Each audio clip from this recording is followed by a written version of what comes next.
Chapter 1. The Call to Selflessness. February in the Midwest. Not much to say about that.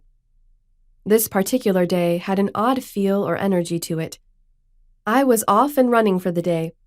Bank, tanning, my chiropractic appointment with my friend Dr. G, and then off to my internet broadcast, the Wellness Sanctuary Show. I was returning to the live broadcast weekly schedule after 10 weeks of diarrhea and exhaustion, a complementary clearing by spirit of my toxic lymphatic system. I was finally feeling good physically. I was in a very happy, peaceful, and blessed place, as we had moved to a great house in a perfect area, and things were really going well. My son just left for Florida 2 days before, visiting his father after nearly 18 months. Then, where am I? What happened? Fencing appeared for a brief moment of consciousness when the firefighter said, "You have been in an accident." In the ER, a policeman assured me that all would be fine as the man who hit me admitted to a few drinks before leaving the house and was texting when he plowed into me at a stoplight at 55 miles per hour. I was physically unable to move at this point and could only thank him and squeeze his hand as he left. "Who can we call for you?" It's amazing what the mind can do when the body is in major trauma. I gave them my best friend's phone number and must have passed out, unsure of any of my injuries or the severity, not even believing that this had happened on a frigid February day at 3:30 in the afternoon. The next time I opened my eyes, my best friend was squeezing my hand, in tears. I remember asking her to call Dr. G and panicking about how in the world we are going to tell my son. My producer was holding my right hand the next time I regained consciousness. How long had I been laying there?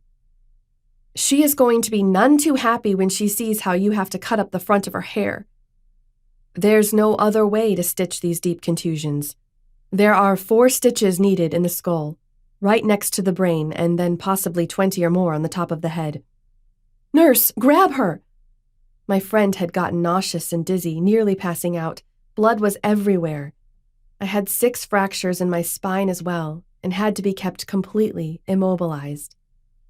I awoke to IVs in both arms, so out of it, so thirsty. My hospital door opened and in walked my son. He had taken the earliest flight home to be here for me. We hugged and cried.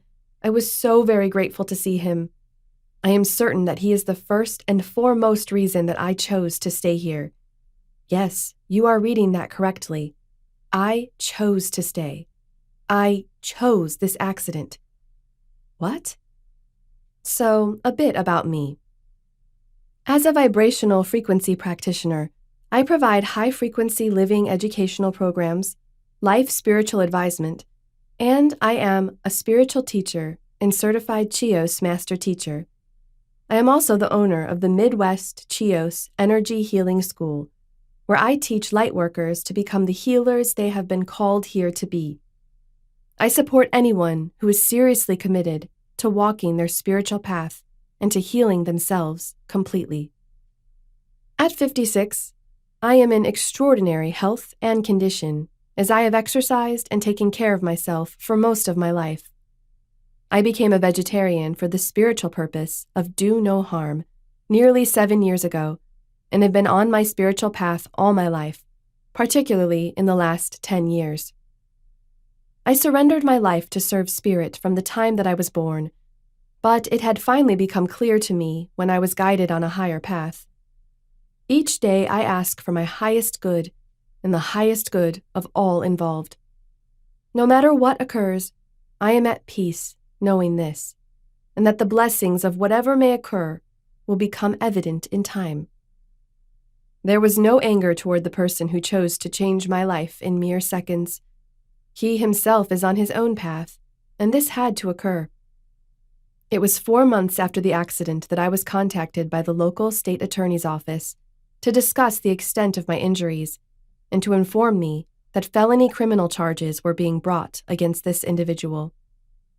Karma always prevails without our self-righteous anger or judgment,